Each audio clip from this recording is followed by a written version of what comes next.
Okay, just think about this for a second. Picture yourself in an all-out sprint. You're pushing as hard as you possibly can, right? Your legs are burning, your heart is about to pound out of your chest. You feel like you were giving it absolutely everything. But what if I told you that even in that moment, you're not even close, that your own body is secretly holding you back? So, let me just ask you, straight up, have you ever, in your entire life, actually hit your true biological top speed? I mean, think about the fastest you've ever run. Was that really it? Was that everything you had in the tank? Well, the science on this is really, really clear. The answer is no. No, you haven't. And the reason why is actually one of the most incredible safety features that's hardwired right into our bodies. See, what's going on is your body has its own internal speed limit. It's like a governor on an engine, and it's always running in the background whether you know it or not. This whole system has a name. It's called neural inhibition. And you can just think of it as your brain's own emergency brake. Its one and only job is to stop your muscles from contracting with so much force that you literally, and I mean literally, tear yourself apart. It's a system designed purely for self-preservation. And get this number is just mind-blowing.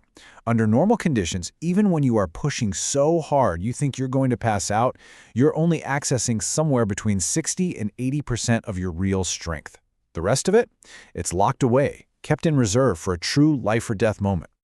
Your brain is basically doing this constant risk-reward calculation. It knows you could generate more power, but it also knows that if you did, you could rupture tendons, tear muscles, maybe even fracture your own bones. So it just says, yeah, no, not worth it. But that brings us to the real question here, doesn't it? What if we could just turn that system off? What would actually happen if we unlocked 100% of our power? So let's just imagine it. What if we could just flip a switch and disable that internal brake? Maybe through some insane adrenaline rush, a jolt of electricity, some kind of crazy brain short circuit. What would it actually feel like to run at full, unrestrained capacity? Well, for one absolutely glorious and terrifying second, you would feel an explosion of raw power unlike anything you can even imagine. You'd move with the force you never, ever knew you had. And then, almost immediately, the catastrophic breakdown would begin. And we're not talking about one little thing going wrong. Oh no! We're talking about a horrifying chain reaction, a cascade of self-destruction that all happens within seconds. It happens in 5 pretty distinct stages. First, your muscles start tearing. Then, your tendons snap. After that, your bones begin to fracture. Your heart gives out, and finally, your entire nervous system just shuts down. Let's start with stage 1, muscle tears. Your fast-twitch muscle fibers, the ones for explosive power, they just cannot handle that level of tension. They'd start to shred, especially in your hamstrings and your quads. I mean, picture the worst muscle pull you've ever heard of, but happening to every major leg muscle all at once. Right after that, you'd hit stage 2, your Achilles tendon. It works like this incredible spring, storing and releasing energy. But at 100% force, you're stretching that spring way, way past its breaking point. And the feeling would be unmistakable. You'd feel a sudden, sharp pop from inside your leg, like a really thick rubber band just snapping under too much tension. That's your Achilles tendon completely rupturing, searing pain, instant collapse. But let's just pretend for a second you could somehow keep going. Now you're at stage 3, fractures. The force of your own muscles contracting would be so violent, they'd literally start pulling on your bones hard enough to cause internal stress fractures. Plus, the impact with the ground would be so much stronger, it would feel like someone was kicking you in the shins with a steel-toed boot, with every single step. Next up, your heart. Your cardiovascular system would just hit a wall. Your heart rate would skyrocket past 200 beats per minute, putting it under incredible stress.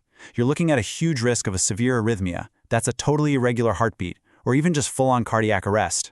Your heart would literally fail to keep up with the demand. And finally, if all of that somehow hasn't stopped you, your nervous system will. Think of it like your body's software just burning out. The constant max-intensity electrical signals from your brain would cause total neurological fatigue. You lose coordination, your muscles would start to spasm uncontrollably, your vision would blur, and then a guaranteed and very ugly fall. Oh, and here's a terrifying little bonus. All those ruptured muscle cells, they would dump their toxic contents straight into your bloodstream. It's a condition called rhabdomyolysis, and it can completely overwhelm your kidneys. We're talking severe organ damage and a life-threatening medical emergency all on its own. Okay, so The point of all this grisly detail is pretty clear, right? Trying to push for 100% is a catastrophic, terrible idea. The real secret to getting faster and stronger isn't about trying to break your body's safety systems. It's about working with them, intelligently. And that brings us to the stuff you can actually use. First, always warm up. You've got to prep your muscles and tendons. Second, mix up your training. Don't go all out every single time. Third, strengthen your core and your glutes. That's your real power center. Fourth, and this is huge, listen to your body. Pain is a signal, not a challenge to be ignored. And finally, focus on perfecting your technique. Moving efficiently is so much more important than just raw force. Because in the end, it really all boils down to this. Chasing pure speed without building the control and the strength to actually support it, well, it's just a fast track to getting seriously injured. It is a spectacular way to collapse, and that's about it. So if you take one thing away from this, let it be this.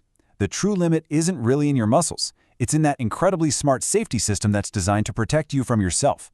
To go far, to get faster, and to stay healthy, you can't just run with force. You have to run with wisdom.